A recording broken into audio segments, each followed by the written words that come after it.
Okay, so off we go. Last time we were talking about curl, and the last thing I did is I gave you kind of a geometric interpretation of curl, and there's this point of view comes from this observation here about how Stokes' theorem can be rewritten, and you can interpret curl as being oriented circulation density, and you got a lot of interpretations analogous to the interpretations that we had for the gradient, which is also an oriented density, right? And so the big idea then is that curl is pointing in the direction of the axis of rotation, right? And then in some sense, it's very hard to quantify this, so I really, I don't think it's a good time investment to try to quantify this, but in some sense the magnitude of the curl is telling you how fast or how powerful of a tornado is this, how fast is the rotation around the axis,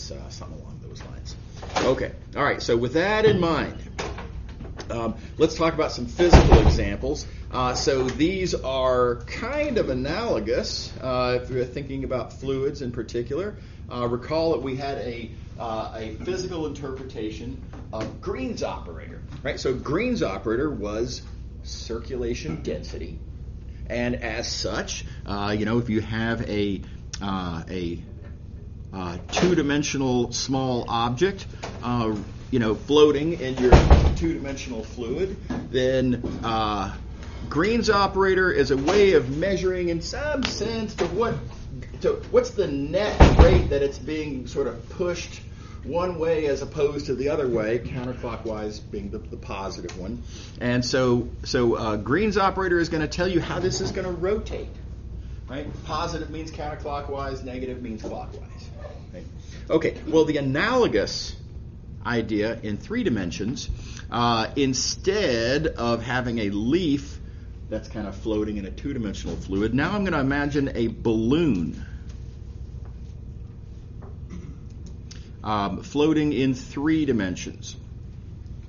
Now, balloons, as we know them, there's some little asterisks I have to throw on this. If they're full of helium, they go right up to the ceiling, right? I don't know, that's not what I'm talking about. If enough time has passed and enough helium has kind of fallen out of it, then it's just going to drop down to the floor. But there's this perfect moment where they just suspend, in space. It's like they're just perfectly balanced. The other thing that we have to kind of let go of is, anytime you tie a balloon, there's the little knot at the bottom, and with the very, very small forces that we're talking about when you're talking about a balloon, the weight of that knot is very significant. It will always float with the knot at the bottom, right? So I can't have that for the metaphor that I'm trying to construct here. So imagine a balloon that doesn't have a knot. It's just solid rubber, perfectly spherical. So this is a hypothetical balloon. I don't know how to make such a thing. But that said, if you have a balloon, and if the curl is something that well, the curl is telling you, as previously discussed, it's telling you the axis. Whoops, missed. It's telling you come on. There we go. It's telling you the axis around which the air is rotating. And so, the balloon is going to kind of, in some sense, do whatever the air is doing. So the balloon will should be expected to rotate around the same axis that the air is, namely it's going to rotate around the axis defined by the curl. And then again, there's some, hard to quantify thing, but the magnitude of the curl, the greater the magnitude, the more rotation there is of the air in some sense, right? And so the faster that the balloon is going to rotate. And again, quantifying that's tough, and it's not really. Okay, how we doing? Is everybody okay with this? Okay, another example, and this one I am going to be very quick about because there's a lot of physics in this, and this isn't a physics class. That said, I think this is a really useful stuff for engineers to know, so I think it is worthy of mention. So here is a physical fact. Don't ask why. There is no why. This is just an empirically observed weirdness of the physical world. And that goes as follows. If you have, I'll do this with blue. If you have a flow of charged particles Right, so this is about electricity and magnetism. Right, so charged particles, the mass isn't the point, it's the charge that is what we're interested in. Right? When you have a flow of charged particles, that creates a magnetic field. And the magnetic field, in some sense, kind of rotates kind of around like that. The easy special case to think about is if you have current in a wire, right? If you literally have current in a wire, then the magnetic field will kind of go in some sense in circles kind of around the wire. Okay. But for whatever it's worth, that's not the only way charged particles move. They're not all charged particles are just confined to wires, right? So in general, if you have a flow in space of charged particles, magnetic field still kind of goes around it in some sense. So y'all will recognize, at least structurally, this little square of equations, right? We saw something like this when we were talking about gravity, and an analogous when we were talking about electric fields, right? So this somewhat analogous one for magnetic fields, this top equation, again, it's kind of a little bit of a freebie. If you factor out this common factor mu naught, it just says, look, we're going to look at the vector line integral of the flow and the surface integral, the flux, in fact, of the flow field. And a flux of a flow field is this is exactly how we define what we mean by how much fluid per unit time is passing through your surface. And the charged particles being the fluid, we're talking about charged particles per unit time, and that is known as current. So that is, if you've already seen, the physics of, what is current and stuff like that, then this will be a familiar result. If not, then hey, this is what current is, as it turns out. How many charged particles per unit time are passing through your surface? It is empirically observed that current is proportional to magnetic circulation.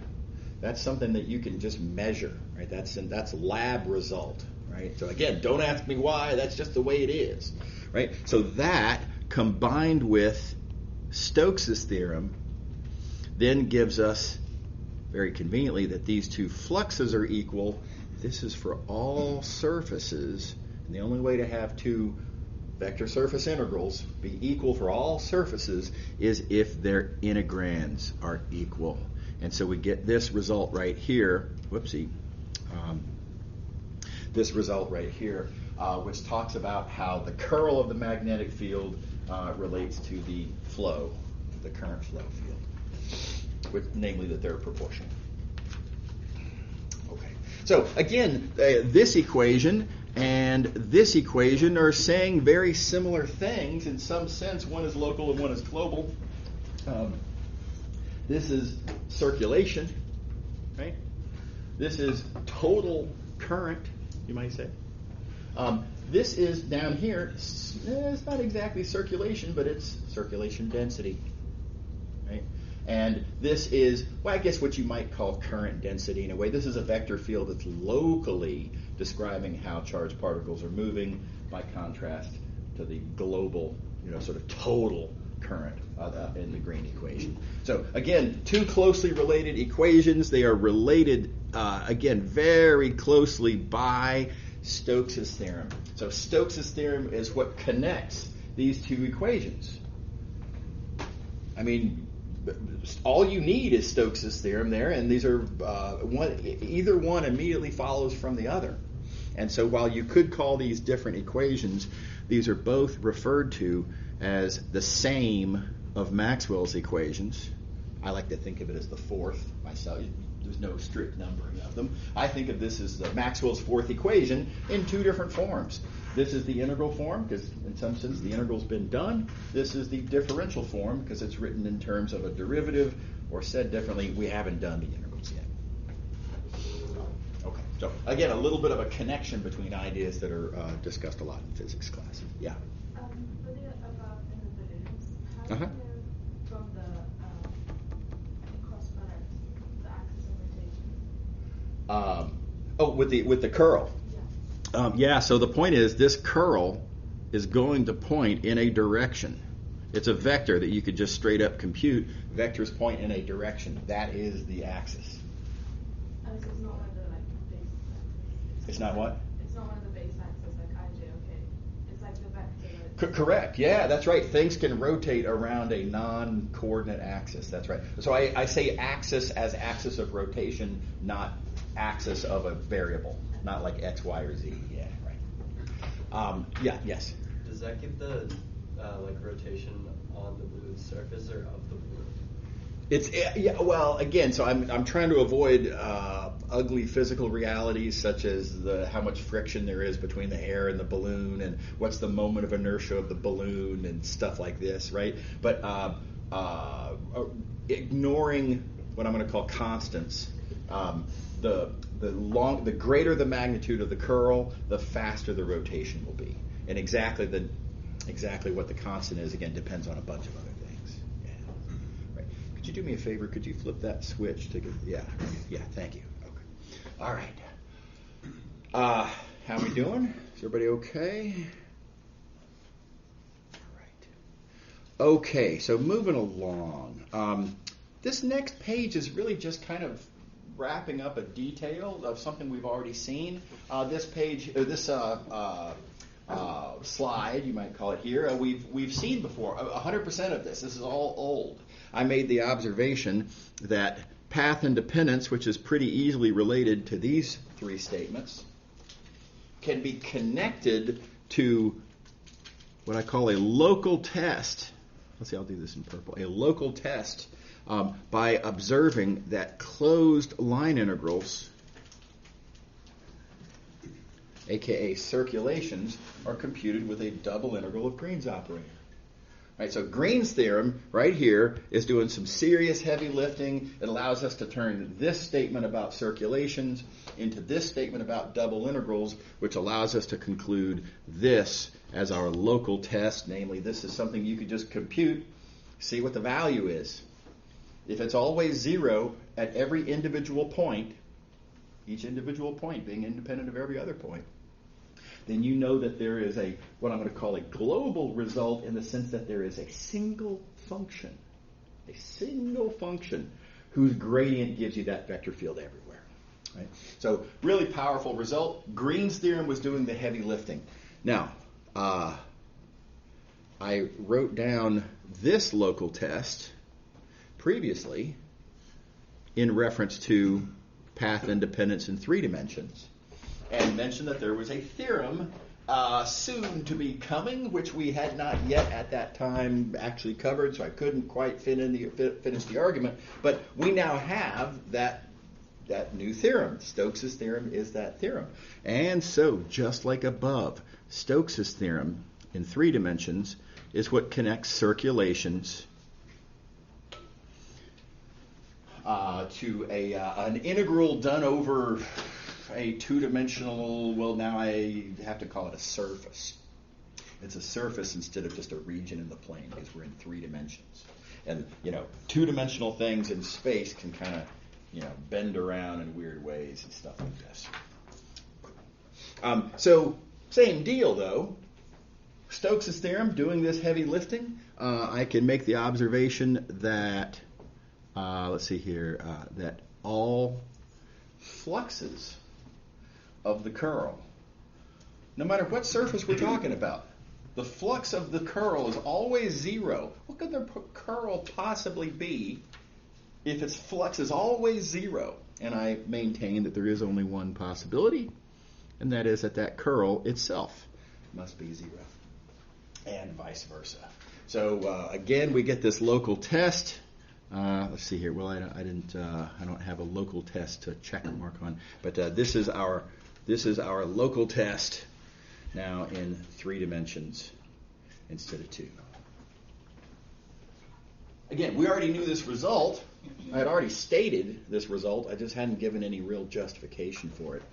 Now we have that justification. Okay. Yeah.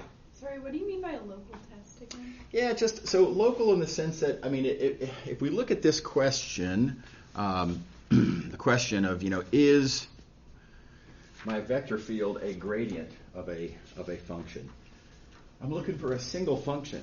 It has to be the same function everywhere. So here I'm asking what I'm going to call a global question, in the sense that I'm looking for something that applies, a single thing that applies everywhere, right? Whereas this is local in the sense that I can compute it and just see what it is at each individual point. Okay.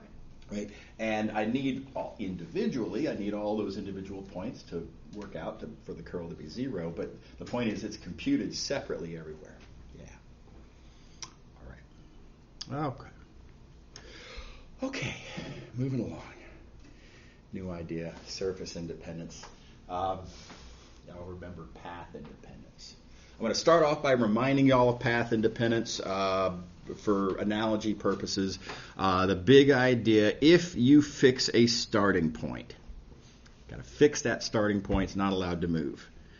If you fix an ending point, right, with the understanding that that you're looking at two curves that share the same starting point and same ending point, well, if you have one curve like this, whose line integral you're interested in, and if you have another curve, again, same boundary, same starting point, same ending point, but so a second curve, though, whose line integral you might be interested in, a path-independent vector field has the remarkable property that under these conditions, these two integrals are always equal.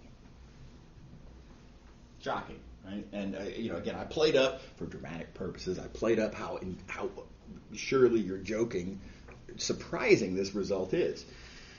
But again, there are a lot of vector fields where this is true, and it's very useful to know it if this is the case. Then, reminder, there is a different point of view on this, noting that if I follow C1 and then go backwards along C2, I get back to where I'd started. Another way to say that is the difference of these two curves is a boundary. It literally kind of fences off a little region there in the plane. And another way to phrase path independence is that any such closed circulation must always be 0. And again, this is totally equivalent to the previous statement, but just a different sort of angle on that same statement. Okay, familiar, I hope? Flashbacks? All right, so let me tell you what surface independence is, and I'm going to zoom out so we can keep all this on the screen at the same time. Again, we have to fix a boundary. We have to have a boundary settled that isn't allowed to change. In this case, we're going one dimension up, and we're going to look at a curve.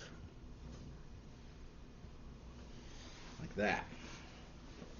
And I'm going to consider two surfaces whose boundary are that same curve. Now, in the same way that here I picked two curves that have the same boundary points, here I'm going to look at two surfaces that have the same boundary curve. So, in particular, suppose S1 is a surface like this, let's say, of which I'm interested in a flux. Suppose I have a surface S2, maybe something like this, of which I'm interested in the flux. Now again, the analogy is super strong. I haven't finished that statement yet, but super strong. Two curves with the same boundary points, two surfaces with the same boundary curve. There are some vector fields. Believe it or not, it seems outrageous to suggest that this could work, but there are some vector fields for which, whenever you have this common shared boundary, these fluxes will always be equal. That's a remarkable property for a vector field to have. You can't assume it, right? Just like with path independence. Not all vector fields are path independent. Only some special vector fields are path independent. Likewise, only some special vector fields are surface independent. And we'll talk in a few minutes about how to identify if a vector field is surface independent. But if it is, then again, you get this awesome feature of you can, whatever flux you might have been asked to compute, just make sure you keep the boundary fixed. Switch to any other surface that has the same boundary. And it's going to give you the same flux. Now, before we get to, again, the details of how to tell and let's see an example of this in action, let me point out that between the two of them, these two surfaces with the same boundary curve together, they make a boundary of a solid. In the same way that these two curves form the boundary of a two-dimensional region, these two surfaces form the boundary of a three-dimensional region in space. Right? It's like if I have, you look at my two hands here, if I were to arrange my two hands so that the boundaries line up, right? Then I'm holding the bug, right? The bug can't get out. Does that make sense to everybody? Okay, so in the same way then that closed line integrals are zero for path-independent fields, analogously closed fluxes are always zero for surface-independent vector fields. So you see the strong analogies. Right? It's a rip-off, total rip-off of the idea of path independence. It's just one dimension up. Okay. All right. Now, why would we talk about these if they didn't even exist? How do we know that any such vector fields exist? What possible vector fields could possibly do this? And again, turns out there's a nice answer to that question. The vector fields that do this, the shared vector fields here that make this work, curls. All curls. Ignoring regularity issues, I don't want to get bogged down in that kind of ugliness. All curl fields are surface independent. Now, let me try to persuade you that this is true. I mean, how would I conclude such a thing? Well, let's look at this green flux here. The green flux, we're looking at a surface whose boundary is this purple curve. Okay. We're looking at a flux through that surface. Flux of, now again, keep in mind, we're presuming we're talking about one of these curls. And where have I heard the phrase flux of a curl? Stokes' theorem. Right? If you look back at the statement of Stokes' theorem, it's about fluxes of curls. And in particular, fluxes of curls can be computed with line integrals. So the line integral around the... Here, let me color that differently, actually. Actually, you know what I'm going to do? I'm going to color this in yellow. Stokes' theorem, like this, says that green flux is computed as a boundary on that... as a line integral on that shared boundary. Okay, now let's look at the blue integral. What can I say about this blue integral over here? This blue integral, well, let's see here. It's on a surface whose boundary is, well, the same curve. Okay, so I have a flux of F. Oh, F still a curl. Right? So again, I still have flux of a curl. Again, where have I heard that phrase? Oh, yes, Stokes' theorem. And so Stokes' theorem again. Right, this blue surface integral, I can compute as a line integral around that same shared boundary.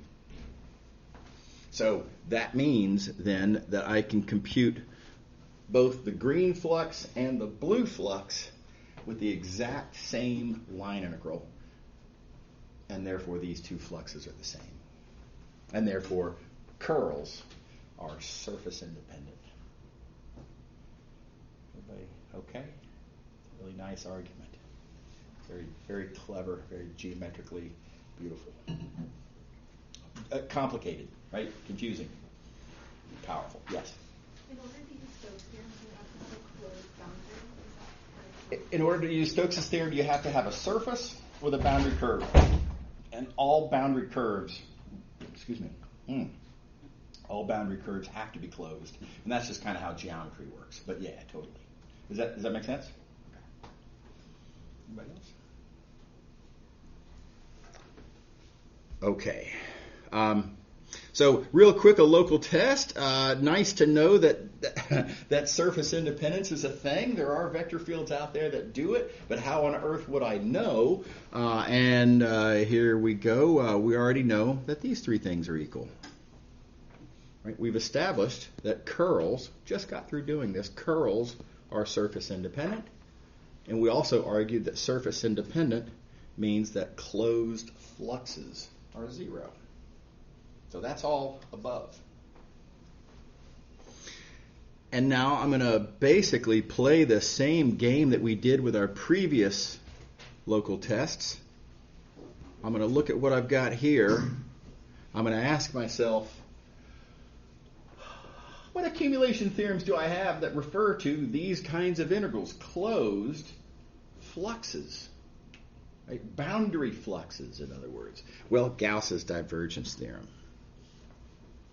Gauss's divergence theorem tells us that all boundary fluxes are triple integrals of divergence. So if the closed boundary fluxes are zero, that means that these triple integrals are all zero. The only way that a triple integral could be zero for all possible domains is if the integrand is zero. And again, there's our local test.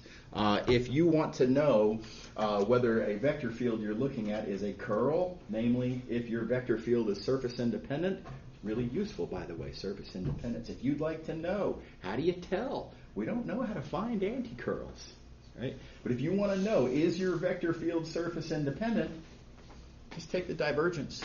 See if you get zero. If you do, then yes, you have a surface independent vector field and go crazy. Let's see an example. Let's see this in action. Okay, so example. Excuse me. Compute a flux. Right? How are we going to compute this flux? So there's various different options that we could entertain. I'll point out that the actual, just parameterize and pull back plug and chug actually works not that bad. It's a little bit of effort. It wouldn't be my preferred way to do this, but it's doable at least. It's inconvenient, but it's doable. So that's an option, but it's not a good one. Now, I want to remind y'all that there are other theorems that we have that allow us, in some cases, to compute fluxes. And let's think about them before we use the surface independence that y'all can kind of see coming. We're going to end up doing. Why wouldn't I just use the divergence theorem here? Divergence theorem helps me compute fluxes sometimes. The problem is the divergence theorem requires that the surface be a closed surface. It has to be a boundary. It can't be sort of open it can't have a boundary of any sort. It has to close up. Right? This surface doesn't fit the bill. The surface is part of this paraboloid. It's a specific part of this paraboloid. It's the part above the XY plane. Fine, so let's be more careful about it. It is sort of this right here, and that is not closed. Sort of open at the bottom, right? It's like I have a bowl, I turn it upside down, the cereal falls out. It's open. That make sense? Now let me point out where a lot of students get this wrong. Very common mistake, and it's a tragic mistake because it leads students down the wrong road where nothing they do is actually relevant to an actual solution. A lot of students misunderstand what the surface is here. There is a reference, you'll notice, there's a reference here to z greater than or equal to 0. That's kind of why we sort of draw, the bottom there like that. And a lot of students misunderstand what this means here. Why have we drawn this sort of bottom piece? It's not because this is part of S. It's that this is part of how I define S. This is what tells me what part of the paraboloid I'm interested in. But the language on this is very clear. S is part of the paraboloid. And this just clarifies which part. Right?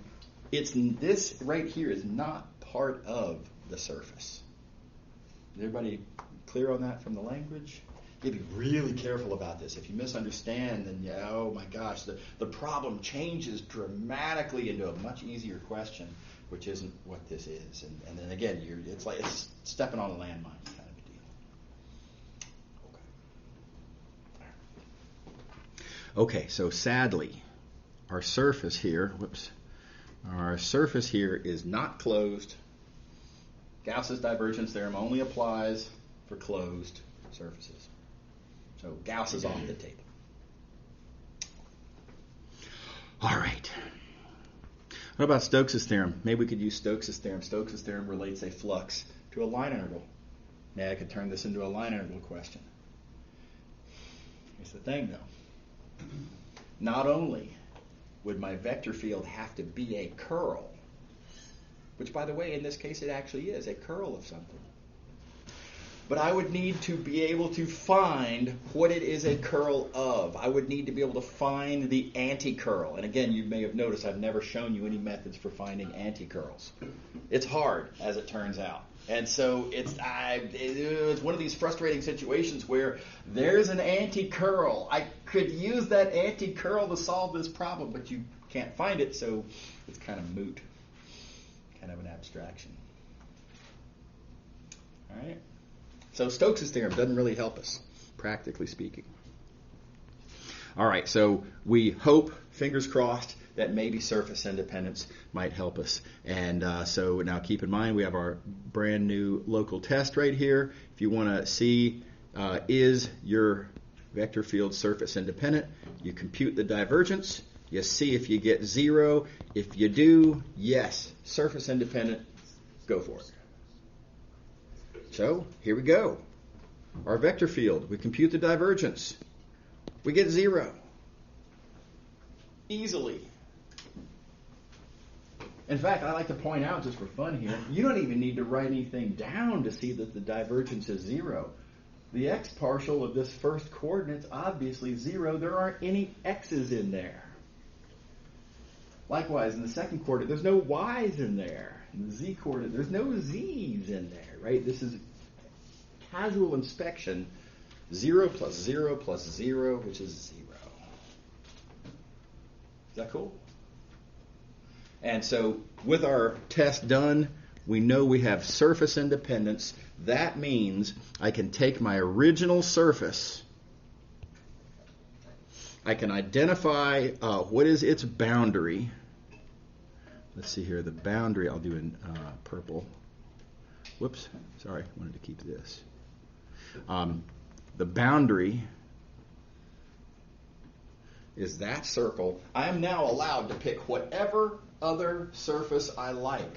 Think big. Think convenient. Right? What's going to make your life the simplest? Got to have this as a boundary. Right? But other than that, yeah, you can have any surface you want. Now, obviously, we're not going to pick what I like to call the glove surface. Right? That'd be silly. That's not making life easier. That's making life harder. Right? But, could. I think it's much easier to pick this nice, flat, I guess you'd call it a solid ellipse in the XY plane there. It's flat. Flat is awesome. Right? And I'm going to pick that as my new surface. Everybody happy? Yep. Does it have to be does it have to include the top part? Does it have to be a shadow of it, or can it be any surface? It doesn't have to be a shadow. I've done examples in the past where let's see here, and you can look all these up on my old tests. Where let's see here. Where my first surface maybe is kind of like a hot air balloon, that has, of course, an opening down in the bottom, right? And so if this is your surface, right? And then, well, the boundary is a little circle there. The new surface I'm going to pick would be just that disk right there. And yep, sure, cool. And notice this is not a projection, right? The projection would include other stuff down here. So any surface that has the same boundary. So could it be a unit circle, or would it not have the same boundary? That's just not what this boundary is. The boundary here is it has an elliptical so shape. It has to be, okay. It's got to have the same boundary as your original surface. Yeah. Is that cool? Yeah. Yes. So in this case, the steps were to prove that it's surface independent. Yep. Setting it the LF equal to 0. By we're not setting it equal to 0. We're computing it to get 0. Yeah. Equals 0. Yeah. And then since they have the same boundary, we only have to compute one of the two boundaries, and then. Well, because the two surfaces have the same fluxes, maybe you meant to say, because the green flux and the blue flux are the same, and I was asked to compute the green flux, but because it's the same as the blue flux, I'm thinking I'm just going to compute the blue flux. And that's because, like, in this case, like, the flux through the 0 calculation that we did, is that would be going, at least in this case, like this, or like. I guess I'm not quite understanding you. I think I. Oh, okay. All right. Yeah. Feel free to talk to me after class, of course. Yeah. All right. Okay. So if I use the blue surface instead of the green surface, we're going to get the same answer. The blue one's easier, so I'm going to do the blue one. Yeah. Do we need the full symmetry argument? Oh, a great question. So you're looking ahead here, and yeah, there's a symmetry argument here. I need to talk with the other instructor to make sure that we have to come to an agreement on what the policy is going to be on the final exam, and then I'll email y'all about what the policy is going to be. My strong suspicion is that for exam 3 and for the final, the policy is going to be that you just have to tell me what line or plane of symmetry you're using, and that after that you don't have to give the other details. Is that what you were going to ask? Yeah. Yeah. Okay. Yeah. Great. Okay. But I will email y'all. I owe y'all an email to clarify about that. Okay. Okay. All right, now here's the nasty detail. We have to talk orientations. So our original surface was given oriented downward, it said, which you could, in this case, you might prefer to think of this as inward, a little sloppy, but you know what I mean. So what does that tell me about my new surface? Well, so the rule is that the green surface and the blue surface have to have the same boundary. Another way to say that, or a clarification, not only do they have to have the same boundary curve, they have to give the same boundary orientation. So what we're going to have to do here is figure out first, and let me clean up my picture here, looking at this green surface oriented that way, I've got to figure out what is the corresponding orientation on the boundary curve. Right? This surface orientation gives an orientation to the curve, and then I've got to look at my new surface. I have to entertain both possible orientations. Could be upward, I don't know yet. Could be downward, I don't know yet.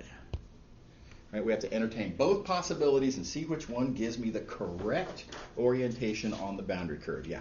Sorry, and where does the green end come from? It comes from the fact that in the statement of the question it said that S is oriented downward. Okay, so that means downward. Downward means, again, there's always two options. And there's only one of the two orientation options, which is in any sense downward. So yeah.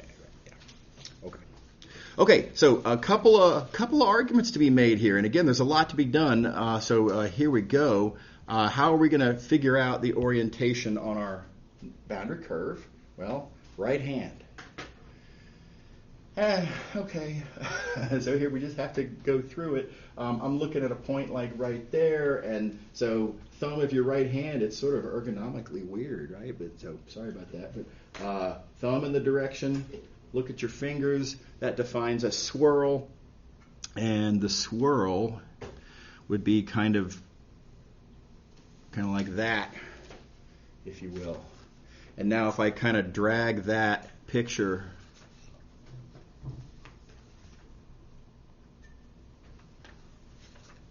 down near to the edge here, you can see that swirl is going to sideswipe that way around my boundary. Does everybody see that? Again, right hand, thumb, fingers, it's that whole deal. Okay, so that's part one. We now know the boundary orientation that we need. Let's see, next thing I've got to do, I've got to look. Sorry, Yeah. clarify why that is the direction. I would imagine that if it went that way, it'd be going outward. One more time. Like, I feel unconvinced by like the direction you're putting the circle, because wouldn't that put us out, going outward? No, so I mean, this is a purely geometric appeal.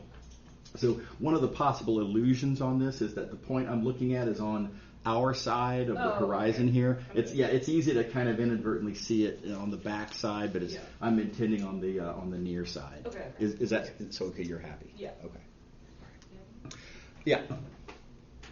Oh, I'm sorry. I thought that was a head. Okay, yeah. No, I was just. Gotcha. Yeah. Okay, so next question. With that in mind, let's look at our two possible orientations of our surface. I like to start with the wrong one just to see what it looks like if you get it wrong. Hypothetically, question mark, just to be clear, what if our new surface was oriented upward? Thumb, fingers, right hand, very important. Thumb, swirl. And that would have me swirling that way, which would sideswipe that way, which is wrong. Right? From the green, I need to be oriented that way. If I oriented my new surface upward, it would be going the wrong way. Everybody with me? So, like I say, it's instructive to get it wrong first, but now let's get it right. If we orient downward like so, thumb, fingers, swirl, that has us swirling kind of like so, which sideswipes that way, which is correct. Everybody good? Yeah. How do you know that the boundary has to go that way? Because we were told that our original surface is oriented downward, and then we argued that means that the boundary correspondingly is oriented the green direction that I have indicated here. Yeah, yes. So is it a coincidence that it says it's oriented downward and then like the end that we drew is It's also downward? I hear you. Tempting. Not quite fair. Okay, so it's not always true? Always is a strong word. You say always to a mathematician, it scares the man. You want to scare a mathematician, right? Halloween costume that just says always, right? Super scary. Right? I can think of some counterexamples where the geometry is just sufficiently weird that it just wouldn't. Okay. Yeah, it's not a good way to think about it, right? The bulletproof, literally always that I feel comfortable with and I'm not scared of is what I'm describing here. Okay. Yeah. Okay, so it's all over but the shouting at this point. We have ourselves a new surface. We can throw away our old one. Let's just get rid of that. Our new surface is this. We've established that our vector field surface independent. I'm perfectly within my rights to use this new surface instead of the original surface, because after all, surface independence tells me I'm going to get the same thing either way. And this new surface, check it out, the normal vector is super easy, right? Lots of zeros and everything. You don't even have to parameterize. The dot product here is nothing to it. Nice little symmetry argument. Answer. Right? And so clever observations about surface independence allow us to avoid what would otherwise, right, if I had actually parameterized this paraboloid plugged into there, it would have gotten weird. Doable, but weird. Yes? So on page before, during the local test, you had some sort of like arrow row pointing to after you determine that you have your closed region equals 0, you use Gauss's theorem. Why did we not use that last portion? You're asking you asked something about this. Did I hear you right? Yes. Okay. What? Say it again. So for the very bottom, where we're using Gauss's theorem, why couldn't we say, like, why do we have to use the symmetry argument on the next example? Why couldn't we just say that the dot product of the divergence is 0, which is calculated for path independence? Yeah. Okay. Right. No, I hear you. So surface independence involves two surfaces that have the same boundary, but that are probably not closed. Right? There is a rephrase of how to rephrase that in terms of closed boundaries, but that's just a fancy way to say path independent. Right? The actual surfaces that we're dealing with here are not closed. So if we were closed, then we could use that. Yeah. So, yeah, neat fact. If you have a surface independent vector field, and if your surface is a closed surface, then, yeah, you instantly know your answer is 0. Yeah. But then again, if that were the case, you would instantly get the same conclusion with just using the divergence theorem. So you don't really need surface independence there. Right. Okay. All right. So, okay, last question. We got to move. What line are you using here for the symmetry You can choose between either the x-axis or the y-axis. Either would work because the function has odd symmetry in both directions. Yeah. Yeah. Okay. So this diagram, y'all may recall from chapter 6, right? So there is a three-dimensional version of this. As with chapter 6, I like the typeset one that I created years ago, and this page that has this typeset diagram is in the class materials folder on the class website, so download for your convenience. And it summarizes in pattern form a tremendous number of facts that we've seen here. So first thing to notice is how, what are the objects and how is this diagram organized? These column headers basically tell you the dimension of the domains that we're talking about. Surfaces are two-dimensional, right? So that kind of thing. The kinds of integrals that we're interested in. What kinds of integrals do we do on surfaces? Well, flux. Right, all the stuff we've been talking about in Chapter 7, it's all about flux integrals. Right? This kind of thing. On three-dimensional solids, we do triple integrals. That's just kind of what we've been doing. And so let me go through some of the patterns. I think that, again, are valuably noted on this diagram, starting with the fundamental theorem of line integrals. If you have a function and you compute its gradient, if you have a curve and you look at its boundary, and if you compute on both sides, notice in particular, line integral of the gradient along the original curve, etc., then you get the same thing on both sides. Now, we've noticed that pattern before, and I've noticed that Green's theorem follows that same pattern. What I'm going to point out now, new observation, that same pattern, exactly the same pattern for Gauss's divergence theorem, where we were looking at a vector field and its divergence, a solid three-dimensional region and its boundary surface, and flux being the triple integral of divergence. Right, so the pattern, again, just perfect. And likewise, Stokes' theorem, it's exactly the same pattern. And again, coincidences always make it seem like, okay, it's probably not a coincidence, right? And this is, in fact, not a coincidence. There is a larger theorem that the divergence theorem, Stokes' curl theorem, fundamental theorem of line integrals, they're all special cases of this larger, more powerful theorem that is far beyond what we can talk about in this class. But I think it's nice to know that it exists and that these are all really, I mean, they look so much alike because they literally are. Yeah. Now, I'm so short on time here. Talk to me after class. Okay, so a couple other patterns I want to notice. We've talked previously about special vector fields here, specifically those that are gradients of some function. We've talked about how gradients are irrotational. All circulations are zero. meaning that the curl is always 0.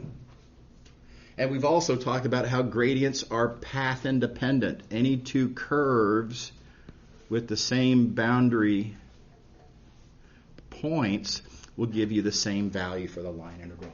So the other pattern I wanted to show y'all, I just want to, point this out, is that this pattern for path independence, the same pattern holds for surface independence.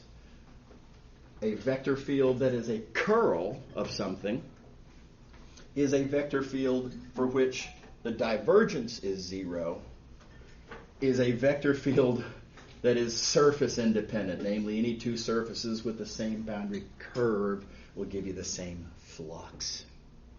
Right? So that pattern holds too, and it's more than that.